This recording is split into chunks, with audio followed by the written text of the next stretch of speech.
सुप्रभातम। मैं रश्मि कुमारी सरस्वती विद्या मंदिर रिंग बांध सीतामढ़ी से कक्षा 10वीं के भैया बहनों के लिए संस्कृत का पंचम पाठ जिसका नाम जननी तुल्य वत्सला है उसे लेकर आप सभी भैया बहनों के समक्ष उपस्थित हुई हूँ।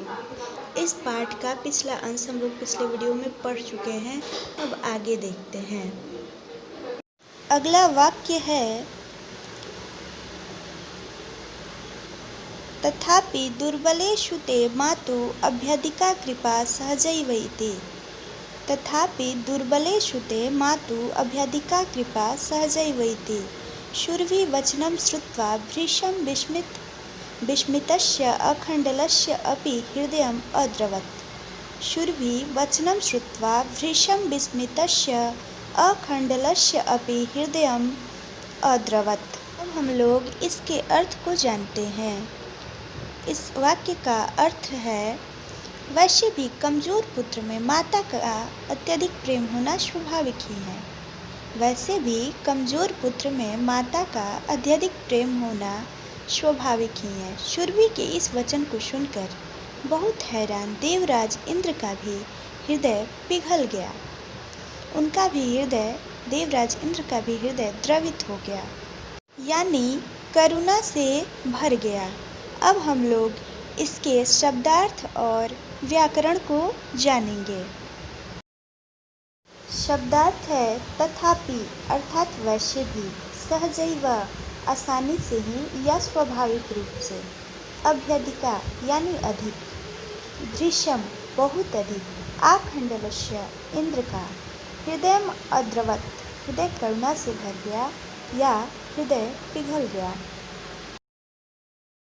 इसका व्याकरण जानते हैं। व्याकरण में संधि विच्छेद देखते हैं। जैसे तथापि वर्ड है, उसका संधि विच्छेद तथा जोड़ अपि होगा। आ और अ मिलके आ बन रहा है तो ये स्वर संधि है। अभ्यधिका का संधि विच्छेद अभि जोड़ अधिका होगा। यहाँ पे यण स्वर संधि होगा क्योंकि ई और अ मिलके य बन रहा है।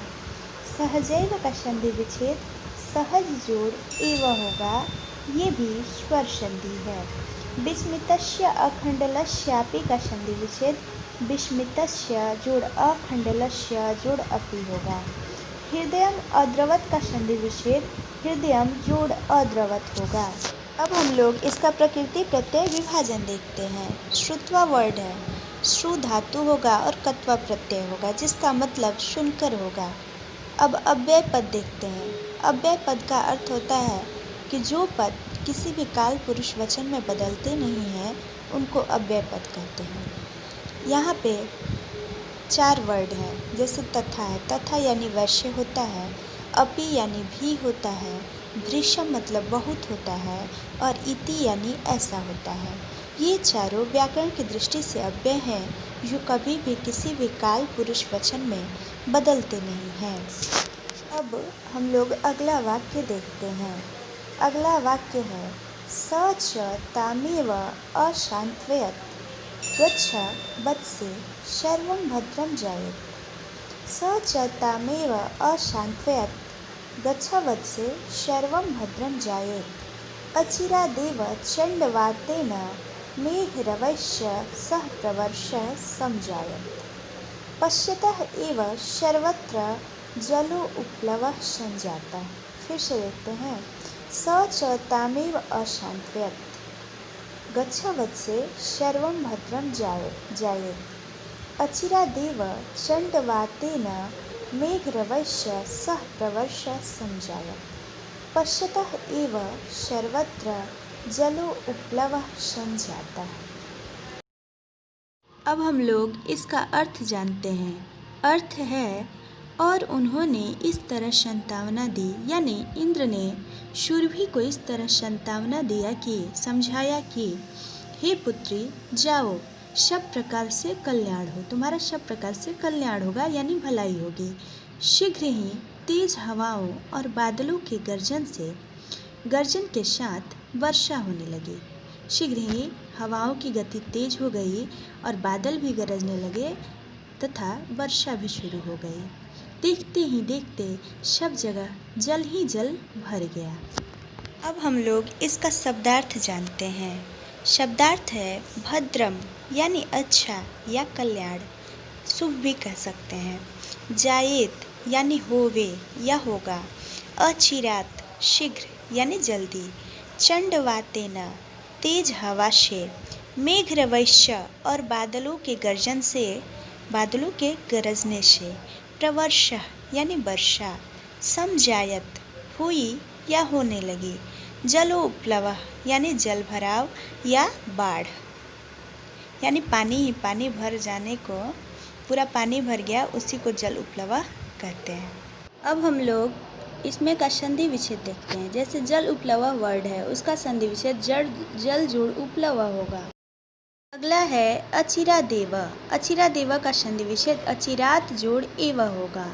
मेघ रवैश्य, उसका संधि विच्छेद मेघ रवै जोड़ च होगा।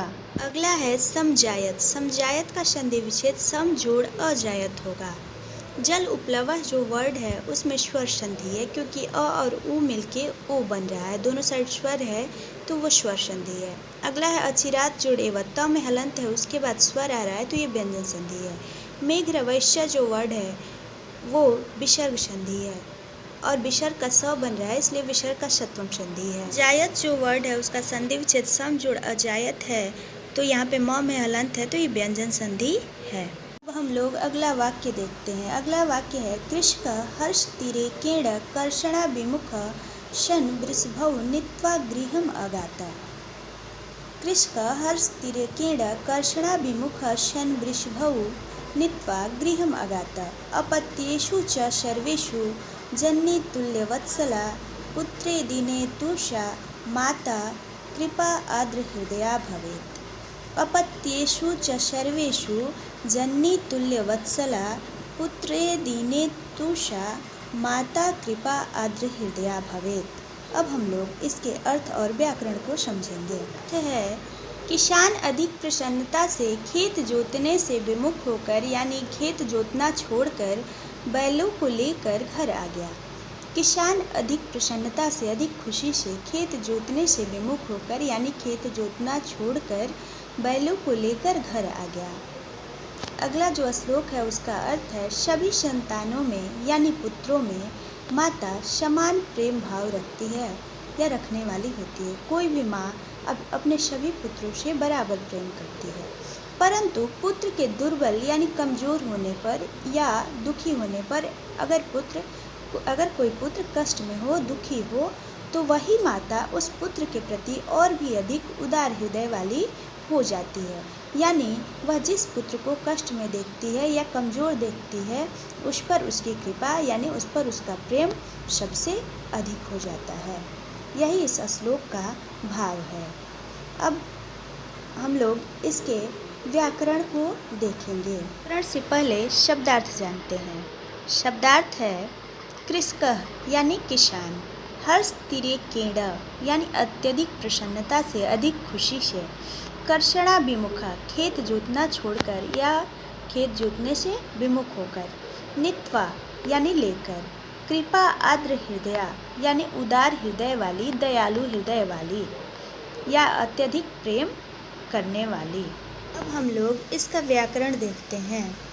व्याकरण में प्रकृति प्रत्यय विभाजन जानते हैं। जैसे नीत्वा वर्ड है तो नी धातु होगा और कत्वा प्रत्यय होगा। नी यानी ले जाना होगा, तो इस तरह इसका अर्थ लेकर होगा। अब समास विग्रह देखते हैं।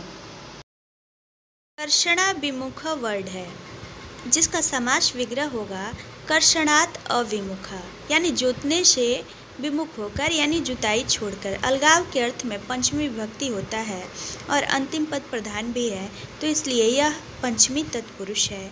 इसका विग्रह होगा कर्षणात् अविमुखा। यहाँ जुताई की बात नहीं की जा रही है, उसको छोड़ने की बात की जा रही है, इसलिए अंतिम पद प्रधान है और यहाँ पंचमी तत्पुरुष होगा। अगला है हर्ष तीरे केण। इसका समास विग्रह हर्षस्य अतिरे केण होगा और यह षष्ठी तत्पुरुष होगा। अगला वर्ड है जलो उपप्लवः। जलस्य उपप्लवः इसका समास विग्रह होगा और यह षष्ठी तत्पुरुष समास होगा। यहाँ इसका अर्थ होगा जल का उपप्लव यानी जल का भरना, और जल में षष्ठी विभक्ति लगी हुई है इसलिए यह षष्ठी तत्पुरुष होगा। का विभक्ति जो है वो संबंध कारक का जो चिन्ह है वो संबंध कारक का चिन्ह है, तो तो संबंध कारक यानी षष्ठी विभक्ति होती है। इस तरह यह षष्ठी तत्पुरुष समास हुआ। यहाँ जल की बात ना होकर उसके भरने की बात हो रही है, इसलिए अंतिम पद प्रधान हुआ और यह तत्पुरुष समास हुआ। अगला है मेघा रवई। मेघ रवई जो वर्ड है उसका समास विग्रह मेघानाम रवई होगा, यानी बादलों का गरजना। ये षष्ठी विभक्ति इसमें लगी हुई है, इसलिए ये षष्ठी तत्पुरुष समास हुआ। यहाँ मेघों की बात न होकर उसके गरजने की बात हो रही है, इसलिए अंतिम पद प्रधान हुआ और यह षष्ठी तत्पुरुष समास हुआ।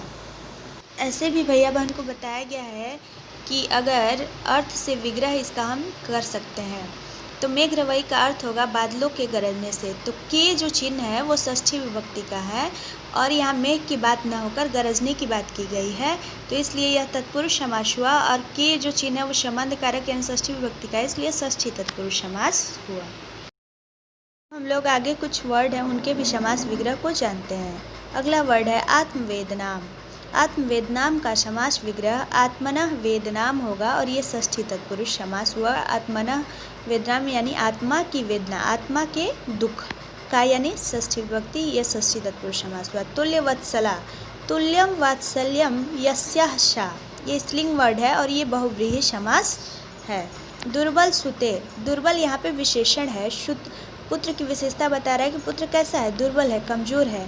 तो यहाँ विशेषण जिन पदों में लगे होते हैं या पहला पद विशेषण होता है वो कर्मधारय समास होता है, इसलिए यह कर्मधारय समास हुआ। शुरभि वचनम का अर्थ होगा सुरभि का वचन का यानी षष्ठी विभक्ति, इसलिए सुरभि में षष्ठी विभक्ति का प्रयोग किया गया है। शुरभे वचनम इसका समास विग्रह होगा और यह षष्ठी तत्पुरुष समास होगा। यहाँ शुरभि की बात न होकर उसके वचन की बात यानी उसकी बात की बात की जा रही है, यानी वचन की बात की जा रही है, वह क्या कह रही है उसकी बात की जा रही है। चंड वातेन जो वर्ड है उसका समास विग्रह चंड वातः तेन। कर्मधारय समास में दोनों ही पदों में समान विभक्ति होती है, इसलिए चंडह और वातः में दोनों ही पदों में समान विभक्ति लगाई गई है। और हवा की विशेषता बताई जा रही है कि हवा कैसी है, तेज है, प्रचंड है, इसलिए ये कर्मधारय समास हुआ है, यहाँ विशेषण लगा हुआ है और तृतीया विभक्ति लगा हुआ है, इसलिए तेन यहाँ पे लगाया गया। इस तरह यह कर्मधारय समास हुआ।